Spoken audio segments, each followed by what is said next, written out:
ನಮಸ್ಕಾರ ಸ್ನೇಹಿತರೆ, ನಾನು ನಿಮ್ಮ ಪ್ರೀತಿಯ ಲತಾ ನವೀನ್. ಎಲ್ಲರೂ ಕೂಡ ಹೇಗಿದ್ದೀರಾ? ಚೆನ್ನಾಗಿದ್ದೀರಾ ಅಂತ ಭಾವಿಸ್ತೀನಿ. ನಾನು ಕೂಡ ಚೆನ್ನಾಗಿದ್ದೀನಿ. ನೀವೆಲ್ಲರೂ ಕೂಡ ಚೆನ್ನಾಗಿದ್ದೀರಾ ಅಂತ ಭಾವಿಸ್ತಾ ಇವತ್ತಿನ ಈ ಒಂದು ವಿಡಿಯೋನ ಪ್ರಾರಂಭ ಮಾಡ್ತೀನಿ. ವಿಡಿಯೋನ ಪ್ರಾರಂಭ ಮಾಡೋಕ್ಕಿಂತ ಮುಂಚೆ ಫಸ್ಟ್ ಟೈಮ್ ನನ್ನ ಚಾನಲ್ ನೋಡ್ತಾ ಇದ್ರೆ ತಪ್ಪದೆ ಹೋಗಿ ಸಬ್ಸ್ಕ್ರೈಬ್ ಮಾಡ್ಕೊಳ್ಳಿ. ವಿಡಿಯೋ ಇಷ್ಟದಲ್ಲಿ ಲೈಕ್ ಮಾಡಿ, ಶೇರ್ ಮಾಡಿ, ಹಾಗೆ ನಿಮ್ಮ ಫ್ರೆಂಡ್ಸ್ ಆ್ಯಂಡ್ ಫ್ಯಾಮಿಲಿಗೆ ಈ ಒಂದು ವಿಡಿಯೋನ ಹಂಚ್ಕೊಳ್ಳಿ ಅಂತ ಹೇಳ್ತಾ ಇವತ್ತಿನ ಈ ಒಂದು ವಿಡಿಯೋನ ಪ್ರಾರಂಭ ಮಾಡ್ತೀನಿ. ಸೊ ಒಂದು 5 ಡೇಸ್ ಮೇಲೆ ಆಗಿದೆ ನಾನು ವಿಡಿಯೋನ ಕಂಟಿನ್ಯೂಯಸ್ ಆಗಿ ವಿಡಿಯೋನ ಅಪ್ಲೋಡ್ ಮಾಡಿದೆ ಅಂತಲೇ ಹೇಳ್ಬೋದು. ಸೊ ಇನ್ನು ಮುಂದೆ ಡೈಲಿ ವಿಡಿಯೋನ ಅಪ್ಲೋಡ್ ಮಾಡ್ತಾ ಹೋಗ್ತೀನಿ. ದಿನಕ್ಕೆ 1 ಅಥವಾ 2 ಈ ಥರ ವಿಡಿಯೋಗಳನ್ನ ನಿಮ್ಮ ಜೊತೆ ಶೇರ್ ಮಾಡ್ತಾ ಹೋಗ್ತೀನಿ. ಸೊ ನನ್ನ ಚಾನಲಲ್ಲಿ ಇನ್ನು ಮುಂದೆ ಗೃಹಲಕ್ಷ್ಮಿ ಯೋಜನೆ ಅಪ್ಡೇಟ್ ಆಗಿರ್ಬೋದು, ಹಾಗೆ ಡೈಲಿ ವ್ಲಾಗ್ ಕೂಡ ನಿಮ್ಮ ಜೊತೆ ಶೇರ್ ಮಾಡ್ತೀನಿ. ಕೆಲವೊಂದಿಷ್ಟು ಇನ್ಫಾರ್ಮೇಷನ್ಗಳನ್ನ ಆಗಲಿ ನಿಮ್ಮ ಜೊತೆ ತಂದುಕೊಡ್ತೀನಿ.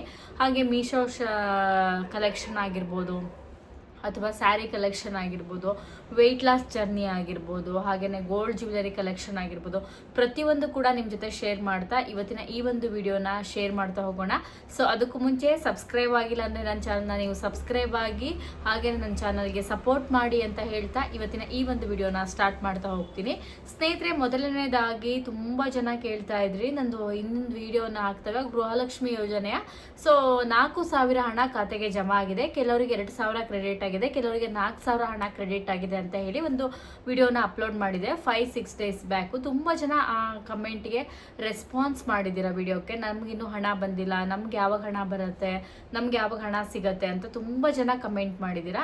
ಆ ಒಂದು ವಿಡಿಯೋಕ್ಕೆ ನಾನು ನಿಮ್ಗೆ ಹೇಳೋದಾದ್ರೆ, ಸೊ ಗೃಹಲಕ್ಷ್ಮಿ ಯೋಜನೆ ಹಣ ರಿಲೀಸ್ ಆಗಿರೋದು 100% ನಿಜ.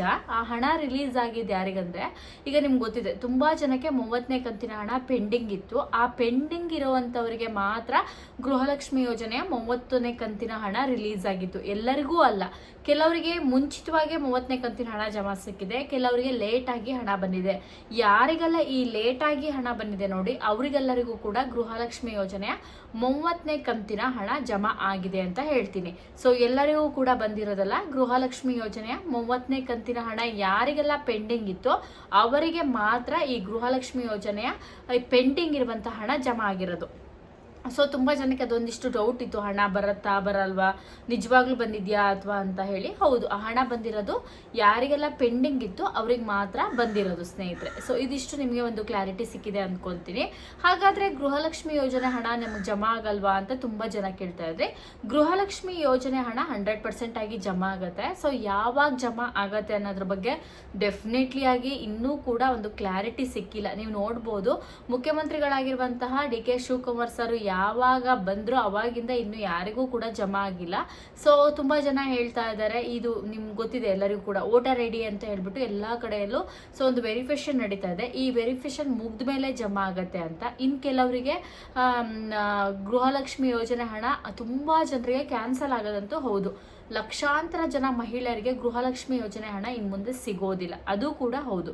ಇಲ್ಲಿ 2 ಸರಿ ಗೊಂದಲ ಇದೆ. ಗೃಹಲಕ್ಷ್ಮಿ ಯೋಜನೆ ಹಣವನ್ನು ಪಡ್ಕೋಬೇಕು ಅಂದರೆ ನೀವು ಕರ್ನಾಟಕದವ್ರು ಆಗಿರಬೇಕು, ಅದಕ್ಕೇ ವೋಟರ್ ಐ ಡಿ ವೆರಿಫಿಕೇಶನ್ ನಡೀತಾ ಇರೋದು.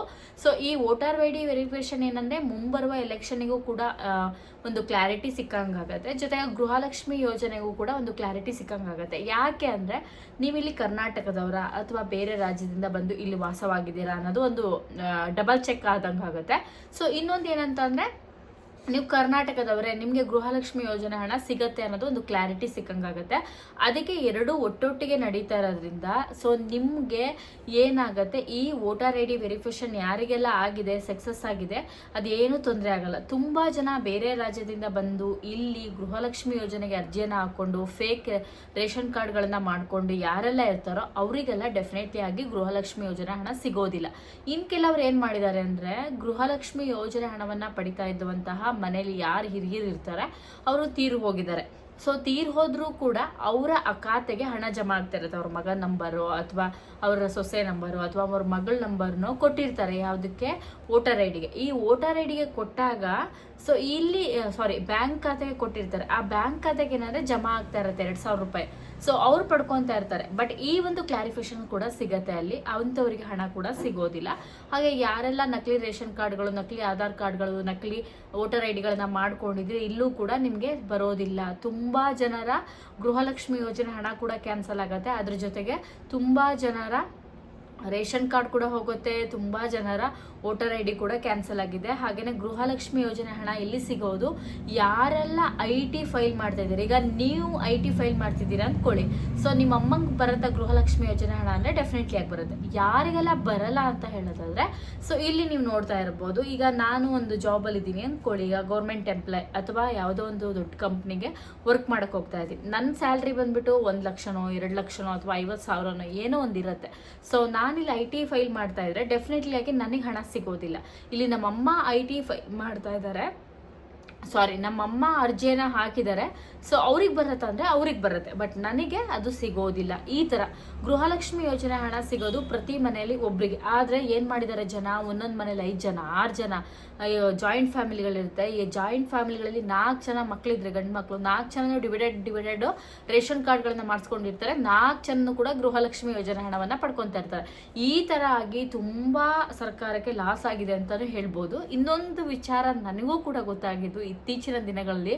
ಸೊ ಯಾಕೆ ಗೊತ್ತಾಯಿತು ಏನು ಅಂತ ನಾನು ಮುಂಬರೋ ವಿಡಿಯೋಗಳಲ್ಲಿ ನಾನು ನಿಮ್ಮ ಜೊತೆ ಶೇರ್ ಮಾಡ್ಕೊಂಡೆ.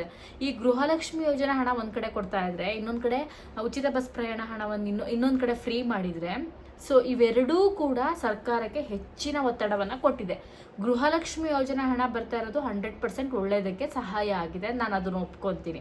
ಸೊ ಉಚಿತ ಬಸ್ ಪ್ರಯಾಣನೂ ಕೂಡ ಸಹಾಯ ಆಗಿದೆ, ಅದನ್ನು ಕೂಡ ಒಪ್ಕೊತೀನಿ. ಆದರೆ ನಾವು ಸ್ವಲ್ಪ ಹೊರಗಡೆ ಬಿಟ್ಟು ಬೇರೆ ಕಡೆ ಎಲ್ಲಾದರೂ ಹೋಗಿ ವಿಚಾರಿಸಿದಾಗ, ಬೇರೆ ಬೇರೆ ಕೆಲಸಗಳಿಗೆ ವಿಚಾರಿಸ್ತಾ ಹೋದಾಗ, ಸೊ ಪ್ರತಿಯೊಂದ್ರ ಬೆಲೆನೂ ಕೂಡ ಏರಿಕೆ ಆಗಿರೋದು ಕೂಡ 100% ನಿಜ.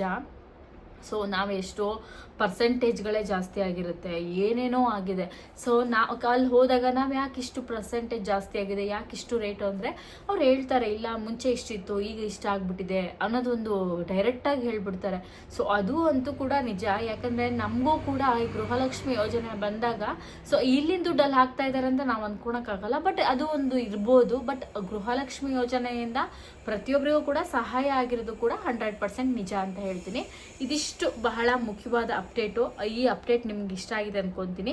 ಸೊ ಇನ್ನೂ ಕೂಡ ಅಪ್ಡೇಟ್ ಇದೆ, ನೆಕ್ಸ್ಟ್ ವಿಡಿಯೋದಲ್ಲಿ ನಾನು ನಿಮ್ಮ ಜೊತೆ ಶೇರ್ ಮಾಡ್ಕೊತೀನಿ ಅಂತ ಹೇಳ್ತಾ ನೆಕ್ಸ್ಟ್ ವಿಡಿಯೋನ ಮುಂದುವರಿಸ್ತೀನಿ. ಸೊ ಈ ವಿಡಿಯೋನ ಇಲ್ಲಿ ಮುಗಿಸ್ತೀನಿ. ವಿಡಿಯೋ ಇಷ್ಟ ಆದರೆ ಲೈಕ್ ಮಾಡಿ, ಶೇರ್ ಮಾಡಿ, ಸಬ್ಸ್ಕ್ರೈಬ್ ಮಾಡ್ಕೊಳ್ಳಿ. ಮುಂದಿನ ವಿಡಿಯೋ ಮತ್ತೊಮ್ಮೆ ಸಿಗೋಣ. Thank you so much.